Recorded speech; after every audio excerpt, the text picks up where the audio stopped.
Begin the current Daf, Eruvin Daf, begin 4 lines down at the top of the other. The Gemara continues with machlekes from the previous Daf regarding the halacha we mentioned in our Mishnah. If you find tefillin in the field, machlekes regarding if they're new tefillin, if you're allowed to go ahead and bring them in or not. Shiur corresponds to the Kazik and Cheskel, so anytime Daf Chaim. Appreciate everybody joining us for today's Daf. So, what we discuss in today's Daf are, as we just mentioned, our Gemara offers a different explanation regarding the machlekes remain in Yehuda, whether they may save new tefillin on Shabbos. Additionally, the Gemara discusses how many pairs of tefillin must be checked from a particular sefer to rely on them as an expert. Then the Gemara has, for the rest of the daf, basically 3 interpretations of Rabbi Yehuda that he says in the Mishnah that a person could give to his friend and his friend and his friend going even out of the tchum a barrel of water. 3 different interpretations in that halacha. And one of the important terms of concept in today's daf are what's called cheftzei hafker kain shvisa, if onerous objects acquire a Shabbos residence or not. So we begin the current daf, 4 lines down at the top of the Yomim, Sheitzi Atzvi Simon, where the Gemara had in the previous daf mentioned the machlekes regarding saving new tefillin. Yehuda said that old tefillin are permitted because tefillin, again, for saving the tefillin we're allowed to, but Aisha b'chadashas said you're not allowed to save new tefillin, and we explained in the previous daf because it might be an amulet, and because he holds that a person might go through the effort of making amulet in the shape of its own. So therefore, once in a while, go ahead and save new ones. Our Gemara offers a different explanation in that. It says the Gemara like this: that he says, Elohim Yishanis, what are considered old film? Meaning he qualifies the new and the old film. He says old film is because it has straps and it has knots like our tefillin. Chadash is when we say it's new tefillin, it's not like fully finished. Yesh ben ritzuis v'lim kusharis. There's straps, there's the ritzuis, but it's not knotted like the knotted tefillin that are made like certain letters, which are always there in the tefillin, that you have shakai, shin, and a dal, and a yud. So that's what's considered as new tefillin. So obviously the reason why new tefillin are forbidden is not because it's like an amulet, it's because of the problem about the knot. Because you would have to make a knot to put it on, and keshira is an av malacha, and you're now tie a knot on Shabbos, a kesher shel kayama, to make it into tefillin, to be able to permit it to go ahead and take it by wearing it, because it has to be tefillin. So therefore says the Gemara, the kuli yamas, actually comes out now, the way the Gemara is saying it now, that even according to Yehuda, loy tarachinish. A person would not go through the effort, as we said in the previous daf, we first thought to say that it's machlekes tanoim, this concept of when we find the straps, the strings of tzitzit strings, to say, oh, maybe someone who's really going to go through the effort and is going to make it for his garment. And that was saying, no, everyone agrees now, even Rabbi Yehuda, that a person's not going to go through the effort. And the reason why new tefillin are forbidden is not because maybe it's a kameya. No, it's not true. No one's going to go through the effort to make a kameya in the shape of a tefillin. Because why new tefillin are a problem is very simple, because you're going to have to make a knot on Shabbos, which is forbidden because the malachim kosher, and that's why it's a problem about new tefillin. Says the Gemara, okay, wait a second, so wait a second, there's another way to get tefillin on your head. You don't have to make the knot. You could make a bow, and you're allowed to make a bow on Shabbos, and that's how you'll tie the tefillin straps onto your head. Sometimes because he says, the Gemara gives 2 answers. Zaysemes, he says, this comes to tell us, I need a psul b'tefillin. No, it's not a valid way of wearing tefillin. Especially if you say Shabbos not tefillin, however you're going to say it, but it's not wearing the tefillin, it's not a tafshir. Tefillin cannot be done by making a bow. It has to be knotted. Abayam, he says a different interpretation. He says, no, Yehuda tamei. If Yehuda is going according to his reasoning mentioned in Shabbos Avkuf Yud Gimel and Aleph, he talks about, let's say a rope of a bucket got torn on Shabbos. So you're allowed to go ahead and put like something on that to attach the 2 sides of the rope, but you're not allowed to make a bow. Obviously, the reason why you're not allowed to is because that would be a violation of keshira on Shabbos. So he says he says making a bow is a valid making of a knot, and therefore you're not allowed to make it because it would be the avmalach of keshira. So therefore, that's 2 interpretations why you can't tie in the bow. Either because that won't be a valid wearing of its own, or because no, that would still be a violation of keshira on Shabbos. But says Gemara, wait a second. It sounds like that the reason why you can't make the bow is because it's a valid time, meaning it's going to be the malacha deraisa of kshira on Shabbos. But halavach, it sounds like, but if it wasn't a violation of kshira, then you're saying what, on the blahu? That then, yeah, that would be a valid way of making a bow to go ahead and get the tefillin and to be able to wear it, to carry it back into town. With Amr, he says, the knot that one makes on the tefillin, it's a halacha that we have a tradition going back to Moshe from Sinai, how it's supposed to be made. That has to be similar to a dalid, and the stitching in the bottom has to have like a shin, and the strap that's by the shalyad, it gets bent a little bit, which is similar to a yud. So you have Hashem's name of shin, dalid, and yud of shakai. So, and this, according to Rashi, the next words are parenthetical. Tracy makes it actually part of the Gemara's question. And Rav Nachman, he says, and this symbolism of these letters have to be labar, have to be sticking outside, meaning they shouldn't be facing towards the person, rather it has to be outwards where people could see it, because the pasuk says, which the Brisa says, so people have to be able to see it. One thing we see is that this has to be a kesher. How could you say that making a bow would be valid? The only reason why he's saying it's not, you can't do a bow on Shabbos because you're violating the law of kashira. What do you mean? Even if not, you can't make a bow. I mean, how could he disagree with Rabbi Chiz's interpretation? The kesher is a loch Moshe Sinai. Says he, okay, the anav can't kashir the do. Yeah, it's not a problem. You would make it all these types of symbolism of the dalet in the shol reish and the yud. You would do it with a bow. And therefore, it wouldn't be a difficulty. The halacha Moshe Sinai is you have to have these letters, but you could do it with a bow. And therefore, you have to say that no, the reason why you can't is because that would be the malacha deraisa of kashir. Another teaching on this topic from Amar Chizah, Amar Rav, says Lekech stone. Someone buys a bunch of stone, a bulk, and he wants to go ahead and resell them.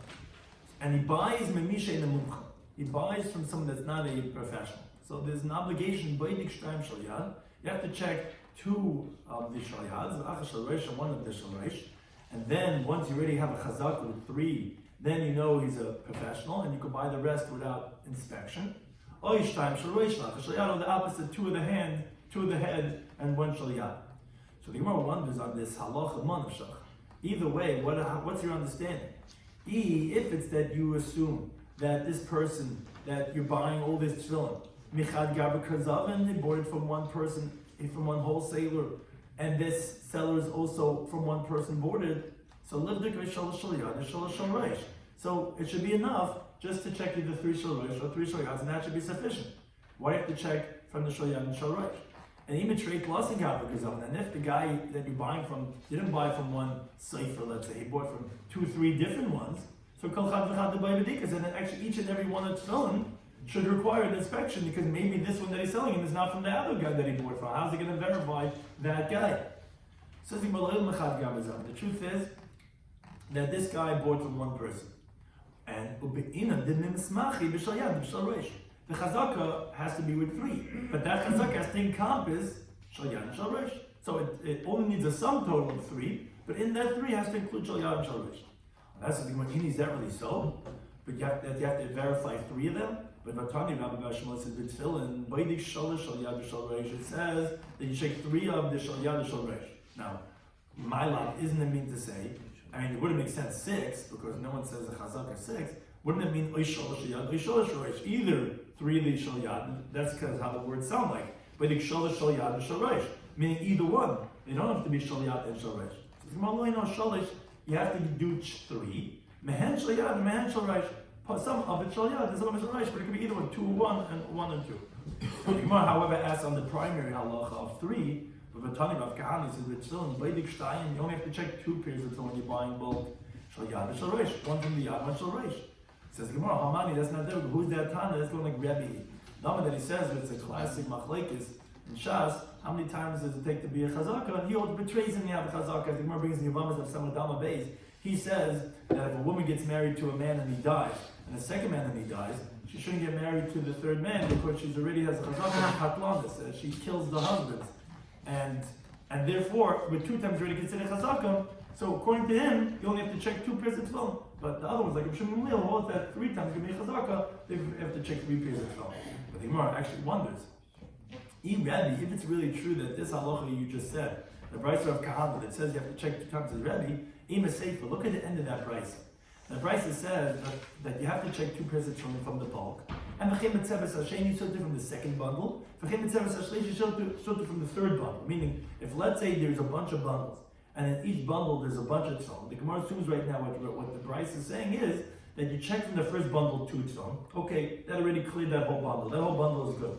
So to the second bundle, you check 2 pairs of tefillin. Okay, that bundle is also good. Let's look to the third. Now, since you're saying that the third bundle is verified by checking 2, so then it sounds like that, okay, you wouldn't have to check any more bundles anymore. And the problem with that is V'i Rebbe, it was like Rebbe, Shleishimi Islay, does Rebbe hold of 3 bundles? What would that mean? There's no chazaka with 3. He has a chazaka with 2. So why would you have to, why do you say you check 1 bundle and 2 bundles, 3? When you check the third bundle, bundles 4, 5, 6, 7, you don't have to check anymore, because you have the chazaka in the bundles now. But Rebbe doesn't hold chazakas. If you're saying it's like Rebbe, why would it be 3?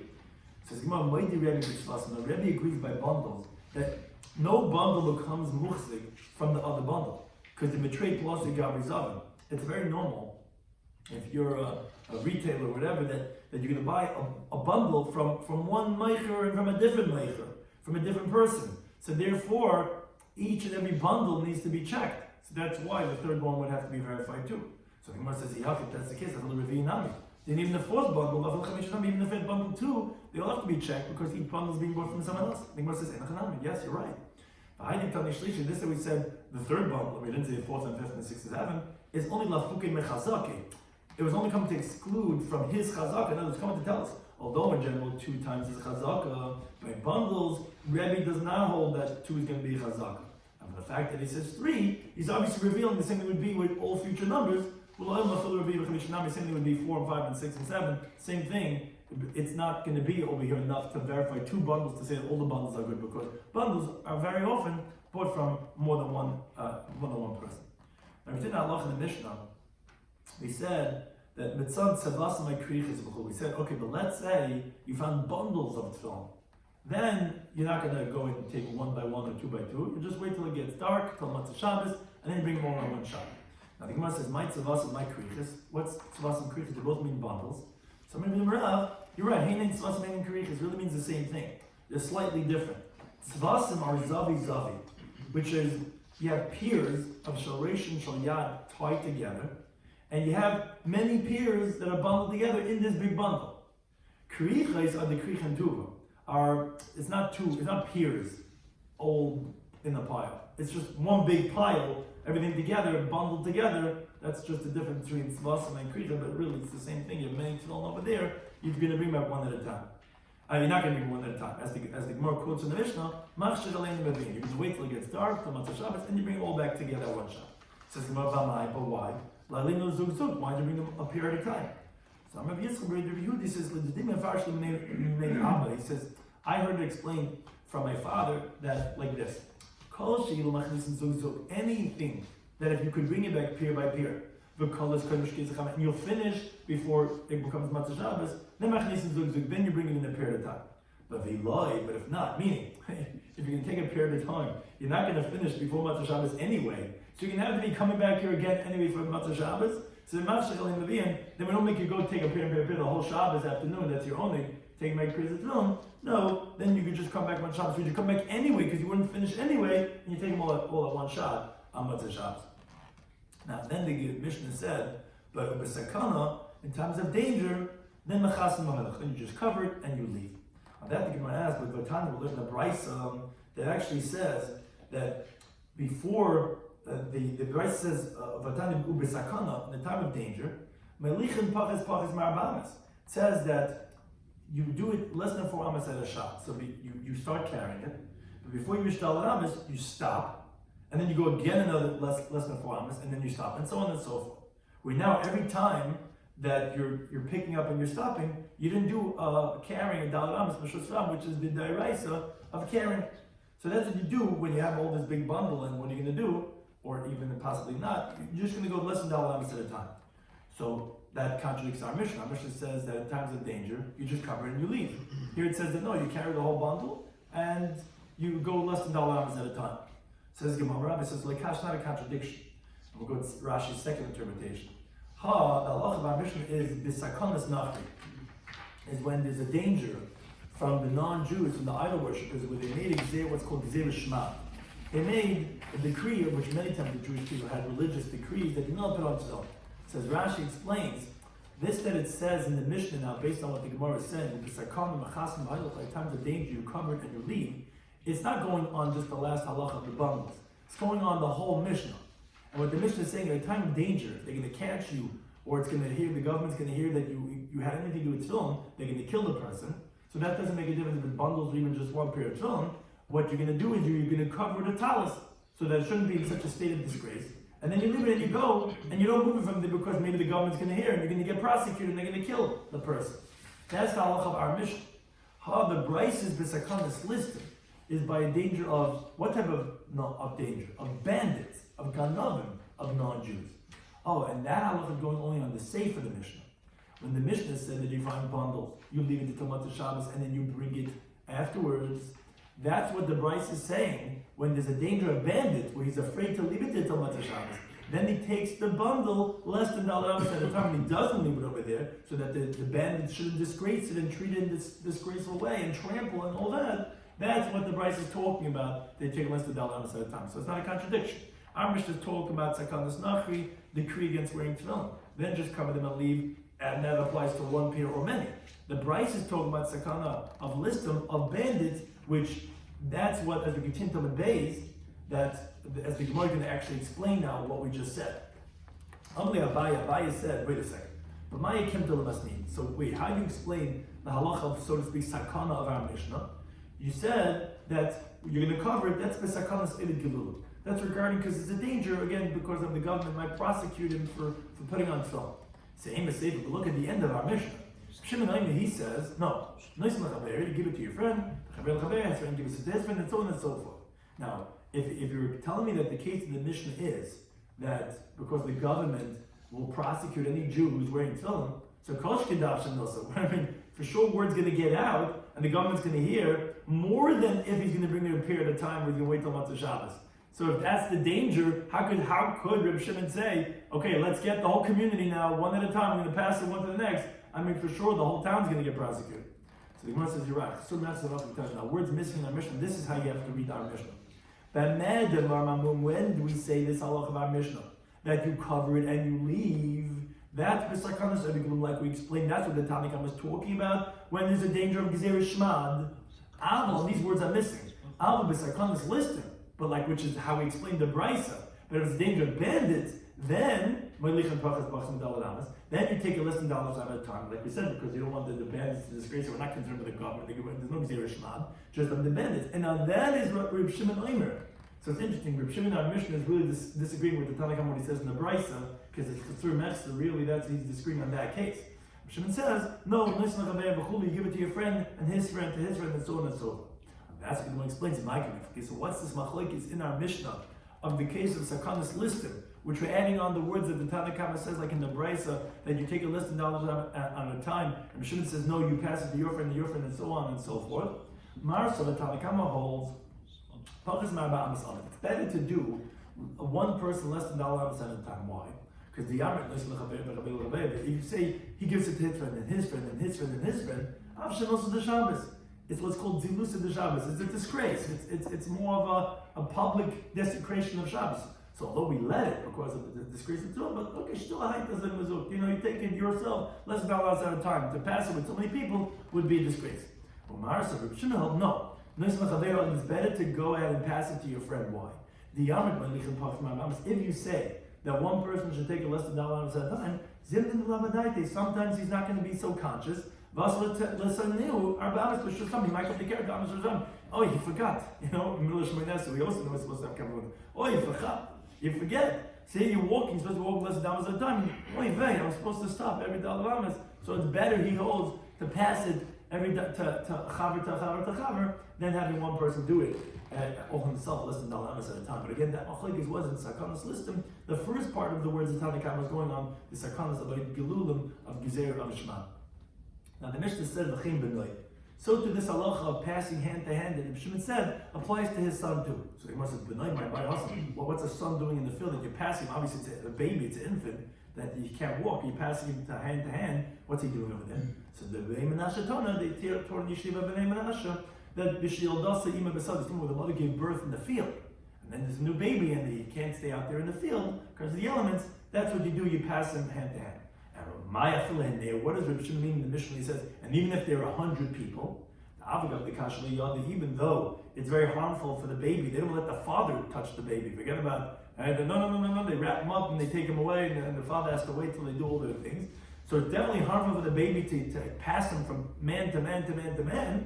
That's what Rabbi going to say. Even so, it's better to do that on Shabbos and not to have one person carry the baby less than $1 at the time, because again, we're concerned that he might come to carry him more than $1 and violate the Malacha Deraisa of Ma'aber Dal Amas and Mishus Ram. That's what saying Afila Heit Meir. Now, then the Mishnah said that Rabbi Yehuda, he says, Neishin Adam Chalas, that additionally, a person could also take a barrel of water and pass it to his friend and his friend and his friend all the way, even if it's Chutz L'Tchum. But on that, the Chum said in the Mishnah, no, Lo Yitalach Zu Yirsim Rag Ba'alau. Chum said, no, it's not true. You can't take your barrel of water and pass it to your friend, your friend, your friend beyond the Tchum, because your barrel is limited to your Tchum. So you can't go ahead and pass it out of the Tchum. So it says the Gemara, and the Gemara asks it on Rabbi Yehuda. But last Rabbi Yehuda, doesn't Rabbi Yehuda hold, which is like what the Chum said in the Mishnah, a Mishnah in Masechtas Beya? The Mishnah says, a person's animals, his vessels, have the same status of Tchum like how far the owner could walk. Which is, if let's say someone borrows or purchases an animal or a vessel from his friend on Yom, he can't take it only where the original owners were limited to go to. And if let's say the guy made an Eruv to the north, you can't go at all to the south. So how does it be to say you could pass the barrel of water to other people to take it out of the Tchum? It's limited to that guy's Tchum. So the Gemara gives three different interpretations in this machlekes. Amar Shlakish Mishum Levi Saba. He says, what we're talking about, you're not passing, when we're saying you're passing the barrel of water, it's not the original barrel. You're passing it, the water, because you're pouring from one barrel to another one. And the second one is that other guy's. And so too is the third guy's and the fourth guy's and so on. But then the Gemara is actually going to ask, and that wording, it's difficult with the Rabbanan, the Chacham say to Rabbi Yehuda, that lo yitahalach zu, this can't go past. What's zu? Sounds like it's the original barrel. But says the Gemara, Rabbi Yehuda goes according to his reasoning, that he says, mamish. Water has no substance, meaning to acquire the shvisa by the original owners. And therefore, a person's allowed to take water wherever he wants to take it. It's not like we're actually over there in that Mishnah set this Be'er. Rabbi Yehuda played to the mind, although that Mishnah says over there that the Behim and the Keim HaKarag L'Bailam, in that Mishnah set this Be'er, Rabbi Yehuda says he exempts water. Water does not have the owner's original Tchum. Nishan Mamish doesn't have substance, which as Rashi brings their machlekes over there in the last paragraph set this Be'er. If a woman borrows from her friend spices, let's say for her pot, or water and salt for her dough. The halacha is that dough is limited to the tchum of both those women, and the woman cannot take it only where both of them could go. So let's say one woman made an Eruv to the north and one made to the south. She can't move that dough from its place because it's limited where the original owner's tchum, and that dough, that challah, was made by both these women's products. And on that, what Rebbe comes to say, no, that water. No, if let's say a woman had to make challah on Yom Tov, and a lady lent her water for her flour, then that flour is not going to be limited to the tchum of that person. But the water has no substance. So that's the explanation of our Mishnah. It's not the original barrel. They were pouring water to water. So Yehuda says, okay, water's not significant. That doesn't take on the tchum of the original owner. So you can take it as far as you want to. Chum say no. Water does have a tchum, and it is significant. If you can't pass it beyond more than this person. But the Gemara rejects this interpretation because umay lo yitahalach zu. And what does it mean that the Chama say to Yehuda, you can't take this, where Yehuda also is not going with the barrel. He holds he can't take the barrel more than the original owner could go. We're saying there's two more ways pouring from barrel to barrel. So what's this? So this is, well, that's not difficult. It means lo yahalach masha bezu. It doesn't mean this. It means you can't take what's in this, which is the water, use some regular bottom more than where the original owner could go. But the Gemara still has a difficulty with this and says, aim in the Shabbat, when did we say according to Yehuda that the water has no substance? That's heichad deblian be'isa, if it's absorbed in the dough. So there's no substance to the water. You don't see it over here. But heichad de'isnu benai, where the water is extant, is around, is here. Mishamalei, did we hear Yehuda say water has no substance? But it's not true, because as the Gemara proves, if even in a pot, which we cook with water, Rebbe says actually the water is not nullified. If the water is the whole thing, is here, it's visible, you think he's going to say it's nullified? The time we live in Brisa. He agrees, although he said the water has no substance, he says, water and salt will be nullified in the dough, meaning when it's in a dough, you only see the flour over here, you don't see the water. That gets absorbed, that's where he says to be nullified, and the tchum is not limited to the water who gave you the water. But if it's not nullified in the pot, then they write for because the gravy is recognizable. So the water is still there. So the woman who lent the water for the pot that she was cooking, that food will be limited to both women. So for sure, if the water's around, for sure he's going to say it's not water. So again, that's not a valid option to explain the view of the Mishnah, because obviously you would be limited to the tchum of the water. So Rabbi gives a second interpretation, and he says, over here in our Mishnah, is b'chavish a kansa shlisa. We're talking about where the barrel acquired a shlisa, because again it's owned by a person, so it acquired a tchum limitation of its owner. Mine shloi kama shlisa skin, but we're talking about water that did not acquire shlisa. What do you mean didn't acquire shlisa? Didn't we say everyone agrees that water? No, because Rashi explains, we're talking about where it was drawn today from a spring or from a river, which the Gemara in Daf Yomi told us that waters that are streaming don't have a shlisa, because they're moving when Shabbos starts. So it has kiragli kaladim, it only requires the shlis of the one who drew it. Kitnan, like we learned in the Mishnah Masech Shabbos. Oh no, it says the Gemara, the batla chavas legabimayim. Where here, interestingly, is the water doesn't have a tchum because it was flowing when Shabbos started. And not only that, but the barrel which has a shlis because it's not moving will be nullified, will be secondary to the water because it's a tafel to that. Now the Rabban disagree, and they say that no, when they say loy talad, it's because the barrel is not bottled to the water. The barrel, you can't take this barrel of water because the barrel has a tchum. But Yehuda holds the barrel is secondary to the water, and therefore since the water has no tchum, the barrel also is not going to have a tchum. Because now we're in the Mishnah Masech Shabbos. I might say hachai b'mita. If someone takes out a living person in a bed, pataf l'mita, he's exempt even on the bed. Why? Because since he's not liable for carrying out the living person, because the halach is chaymes esatzmoi, a living person carries himself. When you carry him, it's not considered that you carry. Places discusses really what the source is. It should really be zeh yachal, zeh inu yachal, but it's ultimately we never found in the Mishnah that they carried any living creatures. The animals, the animal would go by itself. Basically, you never had in the base of in the Mishnah carrying a living thing. So therefore, you're exempt for carrying a living person.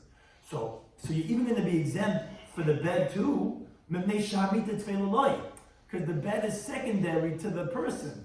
So you don't view it as like when you make a bracha on something, you have an ikr and a tafel. What do you make the bracha on? The ikr. Tafel, or machna shabrucha, or how you not make a bracha. It's secondary. You don't view it as its own entity. The bed is secondary to the person. So just like you examine the person, you examine the bed. So let's say you're carrying out food items that are less than the measurement of liability for Hitzah Shabbos in a vessel. So obviously not chayav for that. If you took a pachas make a shiur, as we went through a lot of Masech Shabbos showing the minimum measurements.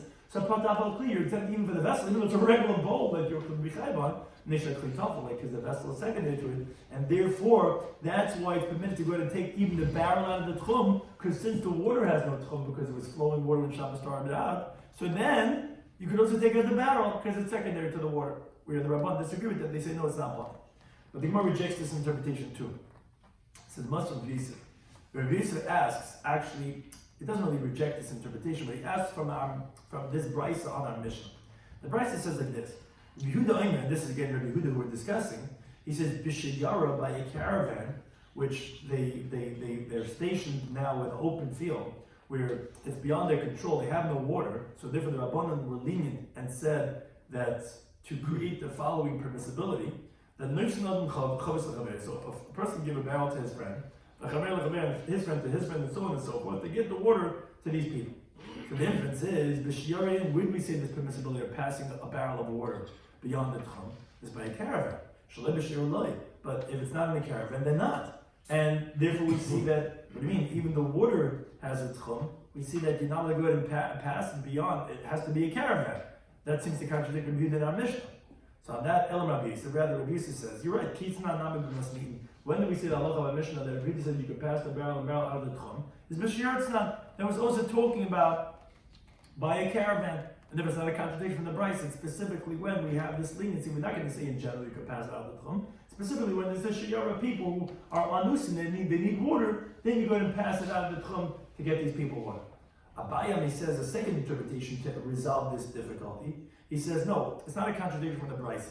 B'shayar, in the case of the Bryce by a caravan, a fellow chavish or kanta shlitza, we're even told about the barrel required a shlitza, u'mayim shekana shlitza, the water also required a shlitza. That's where we're saying that the only time you're going to be allowed to go ahead and carry it to them is going to be because of the leniency of that shiur without any water. But shaloi b'shayar, but if it's not a caravan like is the case of our Mishnah, then chavish or kanta shlitza, it's only if you have a barrel that acquired shlitza, but mayim shaloi kana shlitza. The water has to be that did not acquire shlitza because like a Rav then interpreted. Then if it doesn't have a shlitza, then of course you're allowed to go ahead and transport it out of the tchum because it doesn't have a tchum. Because the water was flowing and the barrel is secondary to the water, so then you're allowed to. But again, if the water had acquired a shlitza, then there would be a leniency we would only say with a shayara, and that's why it's not a contradiction of the Bryce. Now the Gemara says a third interpretation of Hashem. It says, for understanding the machlokes in our Mishnah, it says, Hacha b'chavis the hefker. Here in our Mishnah we're talking about where actually the barrel is hefker, no one owns it. We'll mind the hefker and no one owns the water. And so therefore, of course you can carry it out of the tchum. There's no tchum. It's only ragla bailam. There's no ragla bailam. It didn't have a tchum. An ownerless object doesn't have a tchum. People have tchum. We say a person's objects are like himself. But it was hefker, so you're allowed to carry it out. Now, if that's the case, you're not ownerless. So who's the chacham in the mission that said to him, no, you can't take it out of the tchum. What tchum? It's hefker. That's Rabbi Shloimy who, as the Gemara brought in Perek Mishitzinu, then he says, he says even ownerless objects acquire a Shabbos residence of the tchum. And but what were his words in our mission that he said that this barrel can't go more than the ragli habaylam? What baylam? There's no baylam. It's a thing of hefker. But what he meant to say was, these vessels cannot go further than vessels that have owners, meaning which are limited to 2,000 amas. This thing of hefker is also going to be limited to 2,000 amas, and therefore that was the three different interpretations that we had in this machlokes and the Chum and the Mishnah regarding can you go ahead and take these barrels out more than 2,000 amas of the tchum. Either talking about that you went and you didn't take the barrel, you actually had poured out from barrel to barrel, and it is considered that the barrel is secondary to the water. Is the water considered barrel secondary to the water, and that the water doesn't have a tchum? The problem is we rejected that because Rabbi says for sure when water is extant, it is going to be a problem. Second interpretation said they were talking about that the barrel did acquire shlisa, but the water didn't because it was flowing. And then the machlekes is the barrel is secondary to the water or not. The third interpretation was saying actually both hefker. The Yehuda says therefore it doesn't acquire tchum, and the chacham is like a Rabbi Manuri who says objects of hefker acquire a tchum. Now continue with the next Mishnah, where the Mishnah continues on this theme regarding Heitzah, which is basically the topic of this parak, but specifically as leniencies as it applies to Tashmisha Kedusha. Says the Mishnah, Hayikar B'Sefer. If someone was reading a Sefer, now as Rashi points out, their Svarim in the earlier days were all made like a scroll, like our Sefer Torah. So someone's reading a Sefer, Ali Skufa on a stoop, on the step in front of the door. Then and the Sefer rolls out of his hand. Now it was rolling into the area in front of him. Says the Mishnah, it's like he go ahead and roll it back to him. The reason is because since he's holding on to the other end, as the Gemara will explain, so therefore there's no concern for him to roll it back. Now, but let's say let's say he's reading on the top of the roof. The Neskagala says Miyade, now the scroll rolled out of his hand. So actually we have three different opinions in the Mishnah. The first opinion says, actually if it didn't yet reach the bottom 10 tfachim that are in the Rishus Arabim, and again the Gemara is going to explain all of these different interpretations. So then if it didn't reach within 10 tfachim, let's like roll it back to himself. But Meshigila start tfachim, but if it already reached within 10 tfachim, then then you have to go ahead and just turn it over on its writing, meaning that the writing should be towards the wall, so that it shouldn't be so disgraceful. We have a whole Shabbos, the Sefer just lying out over here. But you turn it over on its writing and you leave it there till Matzah Shabbos. That's the opinion of the Tanakh. He says, no, even if it's within the 10 tefachim from the ground, but at least like that of a pin, it's within, it didn't touch the ground yet. Let's like roll it back to where you are. Shimon, he says the third interpretation. He says no, he says even if it's on the ground, you can roll it back to where you are. Because you don't have anything that's only rabbinically forbidden. Because as Rashi points out, here the scroll didn't fall out of this guy's hand totally. He's still holding onto the other end. So there's no real problem about carrying from Rosh Hashanah because you're still holding on to it. It doesn't have a hanoch in Rosh Hashanah, holding on to the other end. The only reason why it'd be problematic is because of a gezer, or rabbinic the concern that maybe it's all going to fall out and you're still going to take it back. But that would be haitzah if you're taking from Rosh Hashanah to Rosh Hashanah, which your roof is Rosh Hashanah and here's Rosh Hashanah. So rabbinically, we don't let you go ahead and take out from something that's one end is on the floor of the street and one in your hand, but that's only a shlus. A rabbinic decree does not stand in the way of holy writings. When the sefer is on the floor, you're allowed to go ahead and pull it back. So those are three different opinions, either only up until if it's not within 10 tefachim, or even if it's just not touching exactly, or even if it's touching, in Kisar Kodesh, you're allowed to go ahead and roll it back to yourself. So we're going to discuss in today's Daf and Eruvin Daf Zayin, and machlekes regarding new tefillin that we mentioned in the previous Daf, which the Gemara in our Daf says that it's not what we. Oh boy.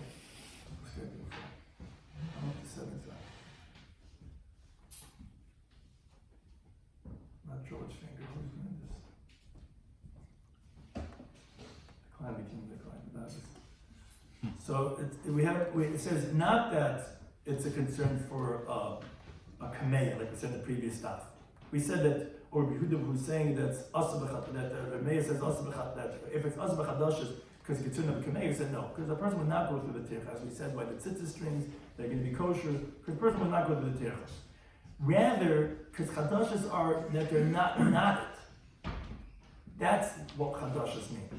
Also, what's the thing? So the problem would be because of kesher, and that would be a problem because av malacha on Shabbos. That's why you can't bring it back.